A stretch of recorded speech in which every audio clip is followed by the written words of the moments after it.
Hi, my name is Sally, and as you can probably tell, I'm an avatar. I work for Pat and Warner, and they run Warner's Tree Surgery.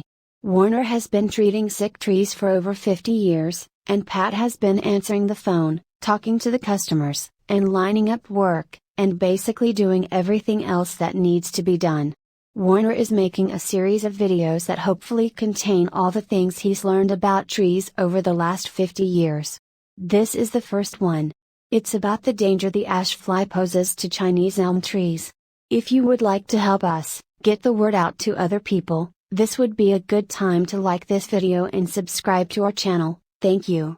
Over 40 years ago, California, Arizona and New Mexico instituted a program to get rid of the ash fly, because it was so destructive to trees and commercial crops. The ash fly basically gets in anything with the leaf, and this tiny insect can completely defoliate at least 40 species of trees. The ash whitefly has a 60-day lifespan, but for 55 days it's an aphid-like creature that is too small to see with the naked eye. The adult winged insects are just barely visible. In the past, California, Arizona, and New Mexico were successful in eradicating this pest with a combination of poisoning neighborhoods, crops, and orchards, and importing the ash fly's natural predator, a very small wasp, but at this time, as far as I know, nothing is being done about them.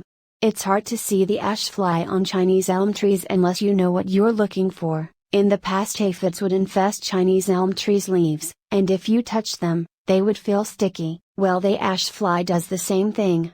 So, if your Chinese elm tree's leaves are sticky and you live in Maricopa County, Arizona, you probably have the ash fly. The difference between the ash fly and the aphids is the ash fly will turn the Chinese elm leaves white, and if you know what you're looking for, before that happens, the top leaves of the Chinese elm tree will look a little weird. So, if you see your neighbor's trees with a few of their branches turning white, this is probably caused by a boring insect that's went completely around a particular branch, or it's caused by the ash fly. In order to control the ash fly, you need to poison the trees. You also need to start fertilizing your trees on a regular basis. I'm going to tell you which poison to use in a minute, but first you need to understand that the poison I recommend has nitrogen in it, and too much nitrogen is bad for trees. So, you need to put the poison down, and then 6 months later you get a good general purpose fertilizer, and you treat the trees with it. If you live anywhere within 30 miles of Mesa, Arizona, you need to get Warner out to treat your trees with something that will kickstart their immune system. You see, every cell of every plant has enzymes that dissolve fungus, bacteria, and viruses, and because the ash fly has been in your trees, those enzymes have been depleted. So, Warner needs to inject medicines into the tree that will kickstart the healing process right away. You can protect your trees by treating them with Bio Advanced Tree and Shrub, which you can get at Home Depot. This is a terrible poison, is so bad it was taken off the market for professionals to use, but thanks to some sneaky politicians, it was grandfathered in, so a 10-year-old kid can walk in and buy all he wants. Anyway, if you know it's toxic, you'll be fine, just don't go sticking your hands in it and licking your fingers. If you're careful, and a little bit afraid, it's safe to use. If you use the liquid, you pour the amount you need in a bucket with water, and you put the water down close to the base of the tree, and then you water it in. If you use the powder, you put the powder down close to the base of the tree and then you water it with a sprinkler. If a little dog licks it up before it's dry, it will kill the little dog. So, make sure animals and children are kept away from it until it's dry. You only need to put it down once a year, and in 3 years, if you do it yearly, you will not only get rid of the ash fly, but it will also get rid of all the boring insects in a tree.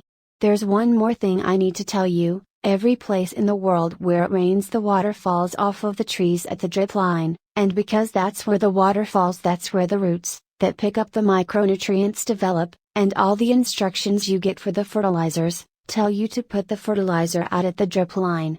In Maricopa County, Arizona, the roots have developed where the tree has been getting water all its life, and that's where you need to put the fertilizer. So, just ignore the instructions, and do it the way I just told you. Also, while we're on the subject, our garages and sheds get 140 degrees in the summertime. This damages the fertilizer, so you need to keep the fertilizer someplace cool in the summer, And if you've got fertilizer that's been in the garage or shed in the summertime, you need to get rid of it. Well, that's about it. I hope this helps you with your trees. Please subscribe to this channel and hit like, and if you live within 30 miles of Mesa, Arizona and you want Warner to come out and look at your trees, just give us a call. The number is 480-969-8808. Thanks and goodbye.